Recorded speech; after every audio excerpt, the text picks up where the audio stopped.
What's up, everybody? Welcome back to the podcast, the JP Show podcast, where we do reviews and, I give my take on films that I've watched, films I like. And yeah, we just here to, shoot the shit, talk shit. And yeah, don't forget to like, comment, and subscribe. And participate. Put your thoughts, comments, all of that. Put your thoughts in the comments, all of that. Today's episode, it may be a quick one, it may be a long one. I'm not sure, but if you follow me on social media, King Chaos 2.0. Also, you'll see my social media links in the description. Today I'm going to be talking about one of the most overrated, hyped up movies ever.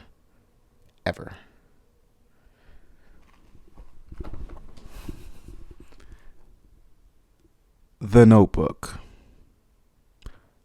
Seriously, one of the most overrated romance films ever. I'm going to say this so I'm clear. The Notebook is not a bad movie at all. It's a good movie. Entertaining, and yeah, it's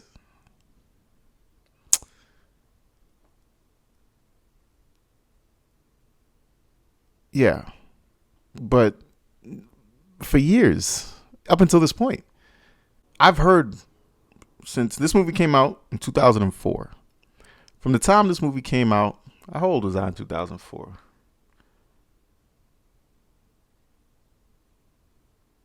$13 years old. I'm 31. From the time this movie came out, it is literally everybody, mostly women, have told me this is the greatest romance movie ever.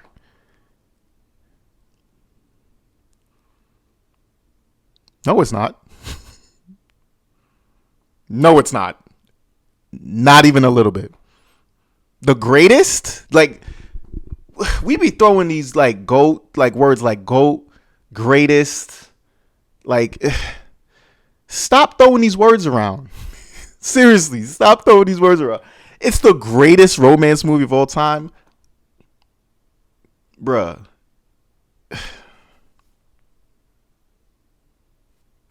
No, it's not. I want to repeat myself. Good movie. Good movie. Not bad. Not even a bad story. Great performances. Great script. All these things are good. It's just, who are these people? Who are these women that told me this is the greatest? I literally sat there. I'm just like, all right. All right. Like, I just watched this movie for the first time, and I'm just sitting there, and I'm like, yo, I'm not moved. I'm not feeling it. And it's not because I'm a guy and all this other stuff. I love me a good romance. I like real life romance. I'm a sucker for all of that. This movie did none of that. None of it. Like, it was like I said, it was a great watch. I was entertained, but I'm just like, where's the riveting, moving piece? Like, no chords were struck. None. Like, and I really sat there with an open mind.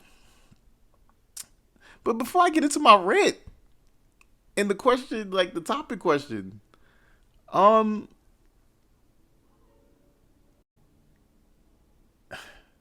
me just review this movie. So it came out in 2004. Starring Ryan Gosling and Rachel McAdams. All right, let me just be quick about it, because everyone seems to have seen this movie except me, and I'm an idiot. I'm the idiot for like not seeing it or whatever, bruh.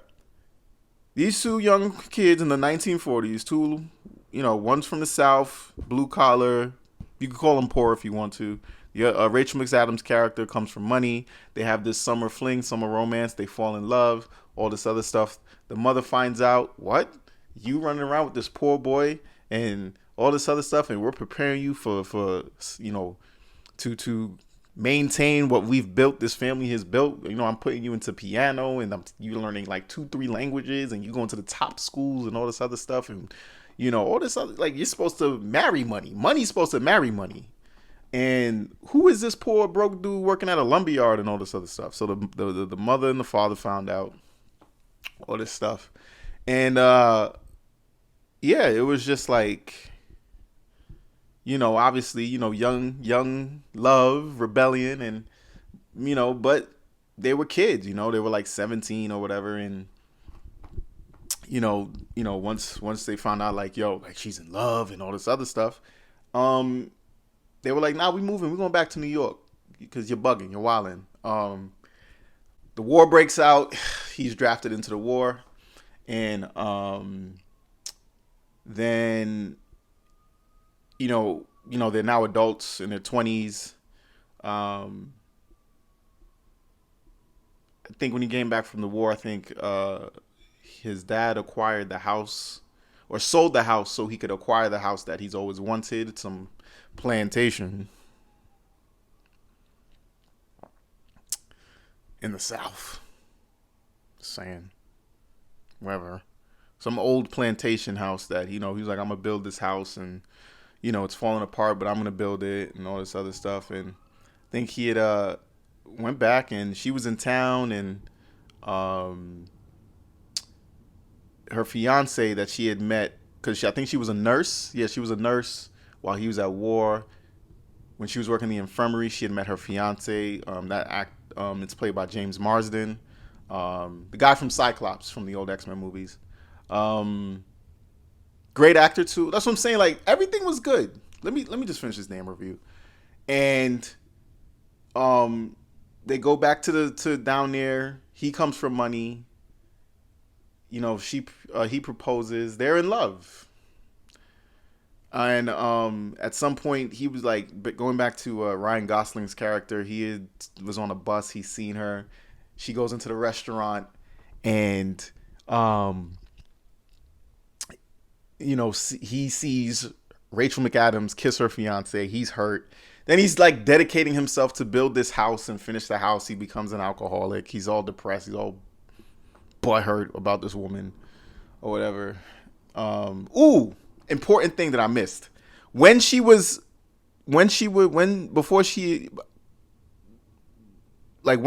parents found out about their romance, and she was like, oh no, like, we gotta send him back to New York. He wrote to her for 365 days. So he wrote 365 letters. We're hoping that she'd respond, letting her know like it wasn't over. And they had broken up, young kids just acting in the moment. But she never wrote back because the mother was stealing the letters. Cut to, they're grown. He's building the house. He's an alcoholic. He got him a little side piece from the other town coming through, And like, I think one of the turning points is she's getting ready to get married. She's doing her dress fitting. And it's, she's a socialite, right? So it's just like, there's media, there's all these things. And her mom hands her the newspaper. She opens the newspaper and sees that an article was written on Ryan Gosling's character, that he finished some house and it's up for sale or whatever. And she passes out. So she goes to see him and pretty much proceeds to cheat on her fiance. There's resistance and all of this. Again, it's relatable. Some of us have been in these positions or moments or these situations. Some of us haven't, but we understand it. And I'm gonna tell you why we understand it. And it's so freaking familiar, whether you've been through it or not. But yeah, it's just like, oh, hi, how are you doing? I just wanted to see how you were doing and check in. And, oh, cool. You know what? You want to come inside? You want to eat some dinner? Like, you want something to drink? Whatever. There's resistance. And she continues, like, I think her husband's, like, going back and forth between the whatever state they was in New York or whatever. He was a stockbroker, whatever he was doing. She's basically, like, cheating on him and just, like, Ryan Gosling is just, being in love and showing her the moves, and I'm going to take you down the swamp, and there's swans, and it's beautiful. And, the big riveting moment, the big scene where it's just like they roll back. She's like, oh, it's about to rain. Then they're in a boat, and they're rowing the boat, and it starts to rain. his, you know what I'm saying? Like, she was like, oh my God. She finally asked him, because they've been fucking dancing around this shit. Why didn't you write me? And he was like, I wrote you every day. I was letting you know it wasn't over. And he's like, it wasn't over for me. And they're like, it's still not over. And then he grabs her and kisses her, and he just proceeds to take her into the house, and they're kissing and they're getting undressed, but they still kissing at the same time. And he's walking up the steps with his pants at his ankles, because ain't no way he tripping. He holding her the entire time, by the way. And they about to just really get it on and popping because they in love, and it's all of that and it's all of this. Cool. And the mother finds out. Her husband, not now her husband, but her fiance is like, where the fuck is my woman, bruh? Like, what the fuck going on? The mother's like, oh shit. You know what I mean? Like, you know what I'm saying? Like, the mother go down there and goes to get her. Like, yo, like, what's up? I gotta take you back. Like, you're bugging, you're wilding. And her and the mom had like this moment, and the mom was like, oh, I had a summer fling once, but I love your father. I love your father. But you see that man who also works at a fucking lumber yard? I loved him. I had a thing. But I just, and I just thought about the future, and whatever the fuck ever. And that's what happens. Now, how the story begins. Because I'm all over the place, because I'm really fucking frustrated by this. Not by the movie, but by the way this movie is fucking just hyped. And I'm just.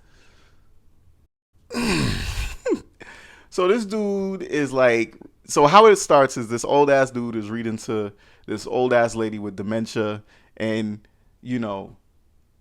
he's like telling this like story about these two people in love, and then you find out that the old people, there are the characters. They're Rachel McAdams and Ryan Gosling, and Rachel McAdams has dementia, and he's like, I'm fighting for my woman and the woman I love. They done had kids and a family before the end, before they even, you know what I'm saying? Before we even get to that point, they show that. So I know they're gonna end up together, even though they haven't even fucking solved all of that shit yet. Before the kiss, before all of that shit don't even get solved yet. That shit don't even get. Like, what are we doing here? You know what I'm saying?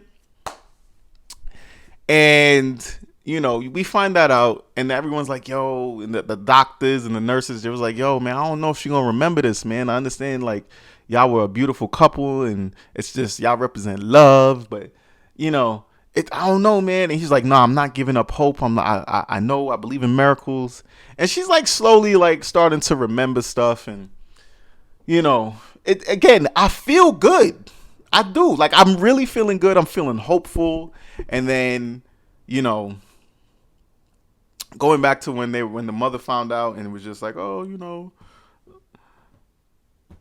I love this man, but I chose your father, and da da da. And she was like, well, Ma, I don't want that for myself. I want to be with somebody that I'm madly in love with for the rest of my life, and I don't have this really unexplainable connection that I have with this person. I don't want to sacrifice that for money or for status or for these things. And long story short, they end up together. Then there's a scene where the two old, the older versions of them, she's like, get away from me. I don't remember you. And like, he's like crying, and he's hurt because the nurses and the doctors are trying to contain her. And he's like, he doesn't he's upset that he can't recognize his wife in the moment. And she literally cannot recognize who her husband is in this moment. And, yeah.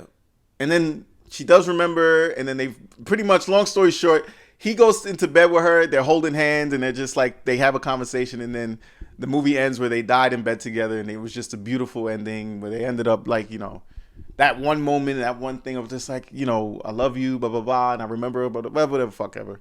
And they die, and that's the end of the movie. And it's a beautiful story. Nicholas Sparks wrote it. All these things. It's beautiful.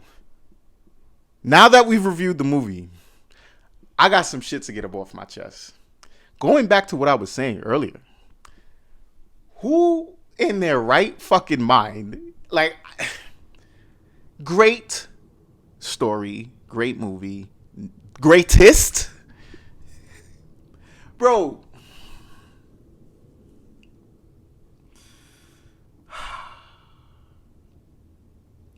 This movie was predictable.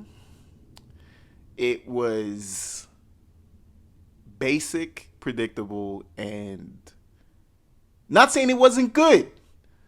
But I'm saying these words and they're coming off harsh because you said it was, you brought it to some crazy ass standard. And you out there in the culture said, yo, this is the greatest romance. White women, Latino women, black women, 15, like what year? It's 2022, 2000. I can't even do the math right now because I'm so frustrated. But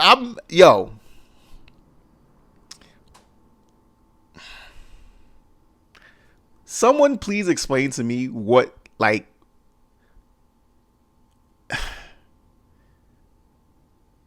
tell me how this movie is up there with Casablanca. Tell me how this movie, bro. I'm not even gonna go into the black and whites. I'm not even gonna go into the old movies where literally, like, nah, we're not even gonna do that. We're not even gonna do that. I'll even say some shit, some updated shit that y'all would know. When it comes to connection, moving, like if as a watcher, and I'm connecting with what's going on in the story, and I'm watching these two people fall in love, and it's supposed to be romantic and sexy and just beautiful. How is this? Like, even like I'm watching this, and I'm watching all these scenes, and it's good. Again, great acting, great performances, great writing, great everything. That didn't, the romantic plot line in The Fifth Element, way better. That movie's an action movie, a science fiction action movie. The romantic plot line and the connections I saw between Lilu and Corbin Dallas was fucking way better. Stop right there. Yo, this is what I mean by the story being predictable and basic. I fucking knew in the beginning of the movie, before they revealed who the old man was, I was just like, is that Ryan Gosling's character? Is that him? Yes. The fuck? Movie not over. I knew that. That would have been a nice reveal. But it was, again, it's predictable. You know what I didn't see coming in Crazy Stupid Love? Emma Stone being Steve Carell's daughter. Ryan Gosling's in that. Their on-screen chemistry sucked. I'm not even going to get into that. But when I'm talking about story and all this other stuff, that's a romantic comedy. That's not even a romance. That's a romantic comedy. And that movie was just like, whoa, I didn't see that coming. Whoa. I could see how, like, Steve Carell and his wife, the character, like, how they're going through this divorce, but they're still in love. And you kind of see two middle-aged people who have kids, and they're getting a divorce, and there's hurt and there's pain, and they're still like young kids being in love, running around their feelings, not being true, and all this stuff. Like, come on, fam.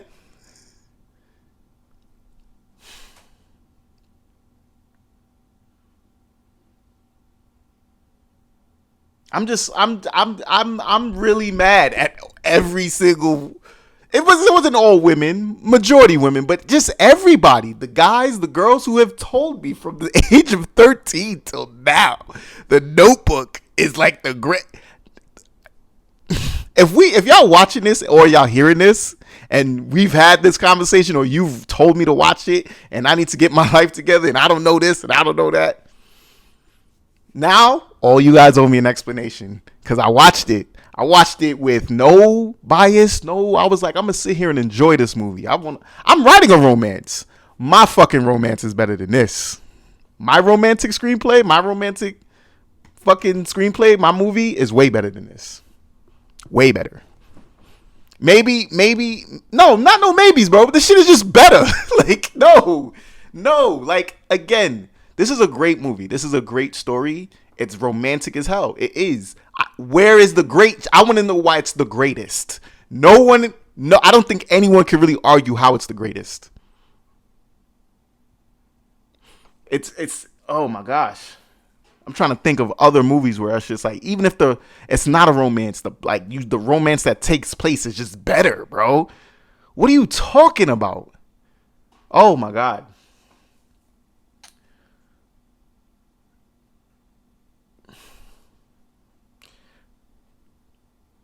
Being that the romance was on basically it's on the forefront. Like, it's a romance, right? It's a romantic story. It's an adaptation from a book. Great. I'm sure the book is better. You know what's crazy? And I'm sure the book is better. I'm sure the book is way better. You can argue that the book is the greatest fucking romantic story. Don't argue that this movie is the greatest romantic movie. No, it's not. Stop it. Cut it out. Like, seriously. Bro, True Romance. True Romance is a way better romantic movie. And Quentin Tarantino wrote that.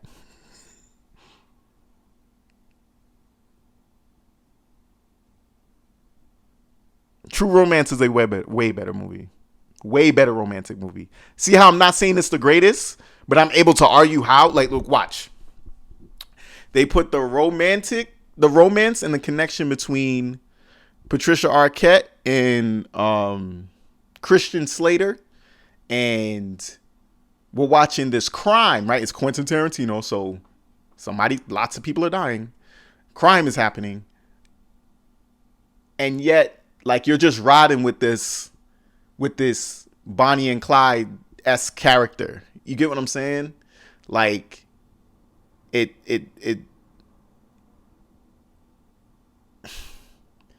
shit, and that shit is kind of basic. It's just a better movie. Like, it's a better romance movie. There's crime. We on the run. All of this.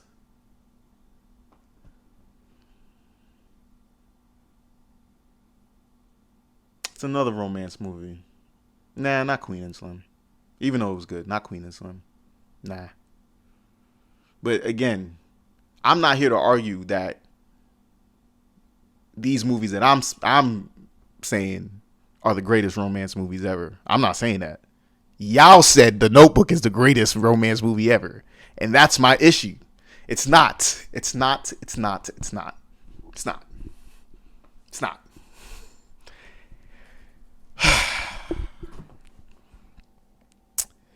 Now to get into the topic question.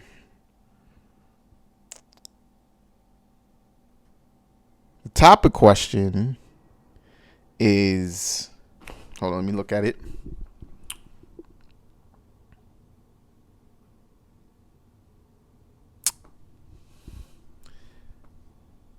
Is there a time in your life where you felt like your romance, whether short or long, or still going, because I you know what I mean, I love consistency, felt like a movie? You know what I mean? I've been ranting for a little bit, and I wanted to keep, let's get on a lighter mood, a lighter tone, because I got that out. If you disagree with me, go into the comments. Say what you got to say. All right? I'm active on there. You know what I'm saying? Like, prove me wrong. Tell me how I'm wrong. But again, I want to repeat myself because I've said this on my social media and people were just like, how is it a bad movie? I never said it was a bad movie. I enjoyed the movie. It's a very good movie. It's not the greatest romance movie ever. No, it is not. No, it is not. No, it is not. It's not. Okay? Romancing Stone is a better romance movie, and that's an action adventure. The romance in there is better. The fuck? No. Yeah, I mean, this is years of like being told that I'm crazy for not watching this movie. No, no. My spirit and my gut said, "Nigga, you ain't missing nothing," and I wasn't. Great movie. And here's the thing: I don't think Casablanca is up there, but Casablanca is more of like, yo, you gotta watch Casablanca before the Notebook. Shut up. Like, shut up. What are you talking about, bro? But I digress. Back to the question. I'll talk about a time. I'll talk about a time. I'm gonna leave the, honestly, because here's the thing. I'm a romantic guy. I love romance. I love love. I really do. Um, I'll talk about, because there's been, I would say, twice in my life, I felt like there was a point in time where my romance and my partner at the time, you know, it felt like a movie. But I'm gonna talk about one. I will not say any names. We ain't together, so there's that. But that's fine. Hope she's doing all right, and I wish her nothing but the best. And thank you for like these awesome ass memories that we had together, and I had with you. And but yeah, um, so summer 16 was like 2016. Like, I mean, based on today's standards, 2016 was not a bad year. But I remember everybody saying 2016 was like a crap year. Psh, looking back, it really wasn't. And I don't know about you, but summer 16 was, I don't know what you was doing. If you weren't outside, you missed out. Like, like, yo. And I wasn't single or nothing. I had an amazing time with my girlfriend at the time. And summer 16 was dope. Summer 16 was dope. Wait, when did we go? Was it 20? No, because and then, yeah, it was summer 16. So, uh, uh yeah, that was, it wasn't a summer fling. We were kind of like together already. But yeah, it was just that summer felt like a movie to me. And we just started it off with, like, we went to, in June. I think it was the end of I was still in college. The semester finished, wrapped up. Grades is on point. All my assignments are handed in. You know what I mean? I'm working. I'm making all right money. Just I'm good. I'm able to do things here and there. And uh, what's crazy, I'm not even gonna give away too many details, but it just started with like me and her. We had I had always, at the time, I had always wanted to go to Miami, and we had went to Miami, and it was just great. Bad shit even happened down there. Bad shit happened to us down there, but I'll never forget it when we went to Florida, because not only was I, like, a goal or a dream of mine was to, like, spend like some time in Miami and really take it in. I had only ever seen Miami on TV shows and films, and I've always wanted to go and experience that, and I never really did that up until my 20s and stuff. And this is like my mid 20s. I was like 24 at the time. 24, 25. So yeah, that summer romance was fun. I remember just, one thing I love to do is obviously go to the movies, popcorn, all of that. And I like to share that with someone, whether it be a friend, whether just someone I care about, someone I love. Films are my passion, and being able to sit back and enjoy a film with someone I love and care about is dope. And I remember we did that a lot. It was just dope. Like, I just remember, like, I just remember the summer sunsets, the walks on the beach. We went to like Ree's Beach back in New York. We went to Coney Island, I think. But I just remember that was just I don't have any bad memories from 2016, the summer of 2016, other than at the time, obviously, like, it was trash because bad shit happened in Miami. That shit followed me home. Um, but honestly, like, looking back, like, I don't remember that. I remember just spending time with this person, and it was dope. It was dope.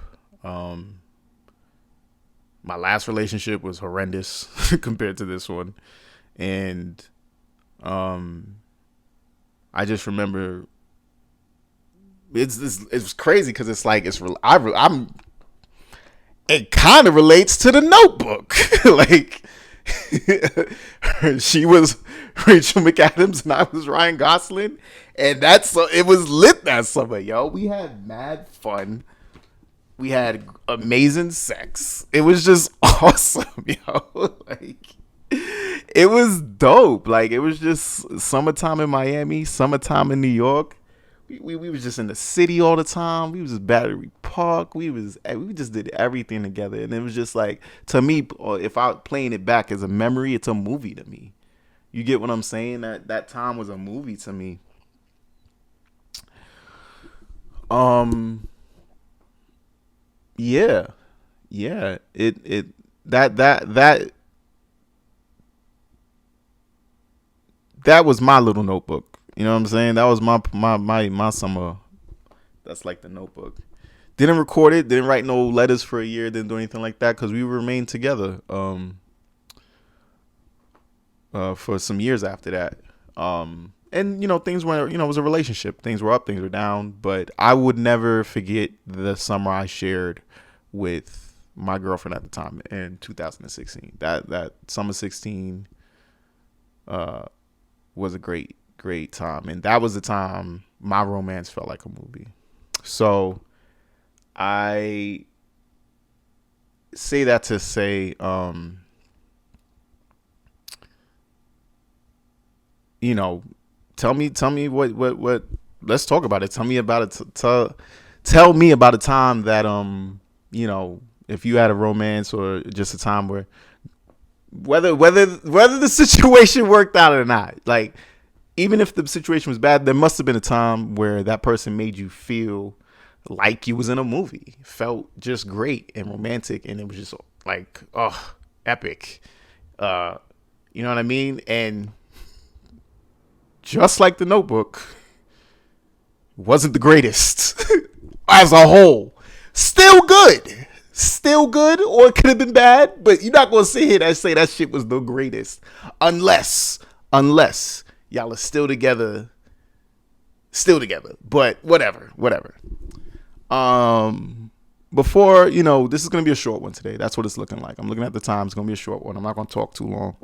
But I said earlier that I'm writing a romantic script. I'm writing a romantic script. I'm writing a romance script. It's a screenplay, and I'll discuss it a little bit on here. If you know me, I don't really like to talk or reveal my work, but I want to get into a space of sharing my art, like my true art that I know, like, is unfinished. This isn't like a painting or drawing and things like that. And, other than my friends and family, I do feel like for my audience or listeners or whoever to understand what I'm trying to do and build, I, started this podcast because I was at like a creative slump. That I will reveal at another time and another day of what got me to the point of that slump. But I was just like, you know what? I love film. I have a passion for it. I'm a filmmaker. I'm a writer. I'm an actor. Like, talk about it. I have so much, like, that's what I mean. Like, I have so much to pour out. Love it, hate it, critique it. Like, I'm not a film critic. That's one thing I'm not. I'm not a film critic. I'm just giving my honest take as a viewer, an audience member, a fan, whatever, I love it. I love this. I love film. But to, getting back to what I was talking about, I'm writing a romance, and what I've noticed is there seems to be a formula because it works, with certain genres, especially like in the film industry today. It's very profitable. All these other stuff, people enjoy them, and great. It's a formula and it works, and I believe in following the formula. But an artist like myself, like even if there's a formula, like you got to put your signature on it. You know what I'm saying? You gotta like, what is it about your work that sets you up different from like anyone else purchasing another ticket and walking into a different theater to see a different movie? My story, my romance, I'm not going to reveal too much, but I'm gonna talk about it. This is for the guys. This is for the fellas. I understand like numbers, data, analytics, these things. That's great. I'm an artist first. Like, I could give a fuck about the numbers when it's coming down to the raw creation of something. And yes, guys, we like action, sports, science fiction, horror, superheroes, and anti-hero. Like, yes. You know who else likes that? Women. Which means, like, sure, men won't admit it, but like, bro, men have spoken to me and argued to me why I should watch The Notebook. More than one. I've watched men enjoy like Letters to Juliet and Chocolat. Like, let me tell y'all right now, I'm gonna say it. I love The Devil Wears Prada. I love that movie. That movie is a movie that's, I don't know what, a comedy.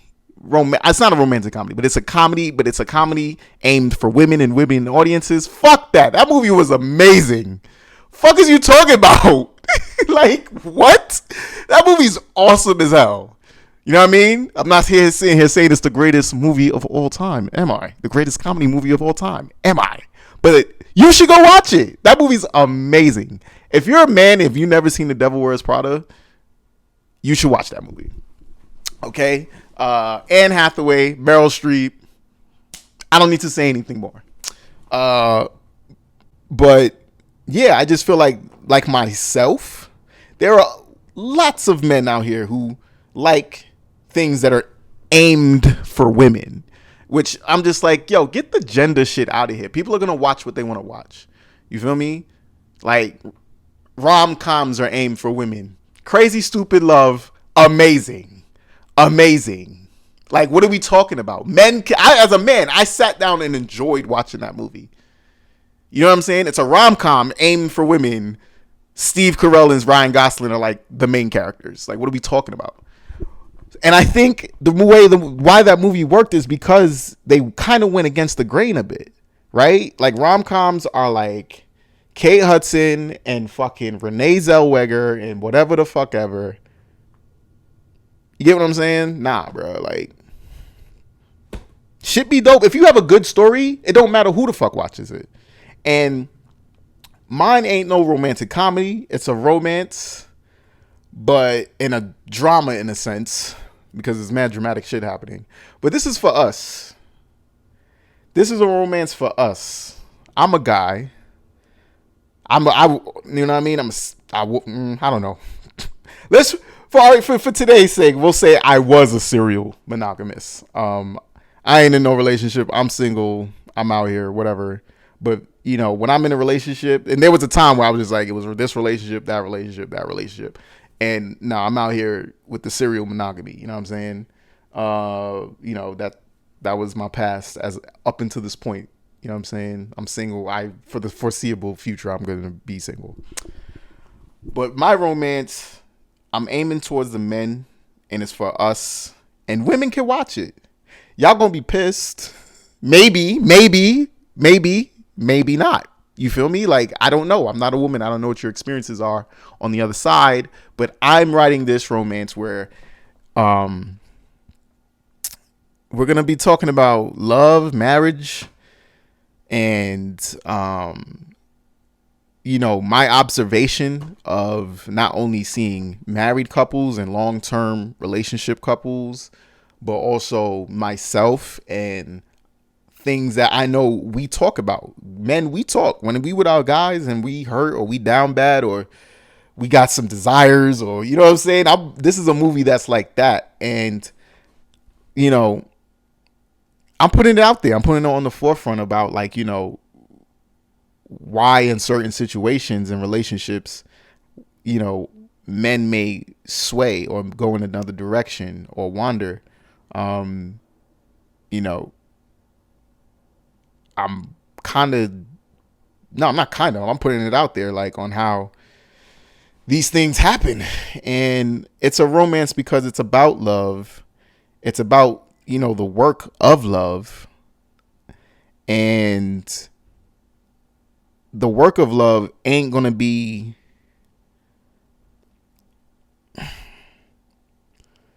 it's romanticized to a sense, but not really. I don't want to reveal too much, but I'll tell you right now the title. I hope I'm gonna end the pod soon, but the title is called Quiet Desperations. Quiet Desperations. So let that sit. Ladies, let that sit. Take it in. I'm just, this is a romance movie from a man's perspective. That's all. That's all. And yeah, there's love, there's pain, it's sexy. It's sexy as fuck. I just want y'all to know that. Yeah. Yeah, I just wanted to share that, and I'm here sharing this because I want to get to a place with y'all, with my audience, with my listeners, and I really participate, comment. Who knows? I could add some shit you may say, but I'm gonna be doing this a lot more where I'm sharing my work and sharing what I'm working on, and this pod allows me to just express myself in a creative manner, in a creative medium. And I'm one of those artists where just I just love to be around art and other creativity, and creativity builds on itself. It feeds. It's this infinite thing, I believe, this infinite power and energy that I just always felt my entire life, and I just want to keep it going. I don't want outside and adulting and these things that get in the way of me being that kid again, I want to make that kid proud. You know what I mean? Looking back, and because he deserves it. He was JP in in his truest form. You grow up, you adjust, you adapt, but getting back to true self is I think we're all kind of chasing, because the true self is freedom. We all, maybe not all of us, but the majority of us could say like, yo, when I was like being a kid, a happy kid, like that's freedom. You know what I'm saying? I'm not saying everybody's childhood was great and amazing and this and the third, but you found whatever you needed to find as a child to experience your truth, to express your true self, being your true self, and just be free. You get what I'm saying? And I think with me doing this podcast, with me sharing my work on this podcast, whether it's seeds of like what I just did with my romance script and how I'm making a romance movie for men, and women could watch it. I'm dropping some gems. It's sexy. It's love. It's drama. It's betrayal. It's reconciliation. It's all the things. It's everything that the formula, but with a twist. You get what I'm saying? Think of it as a cocktail that you know the name of, but then like the bartender puts his stamp, his own signature on it. You know what I mean? Like that's how I'm doing it. So yeah, but that kind of wraps up today's episode. It's a short one.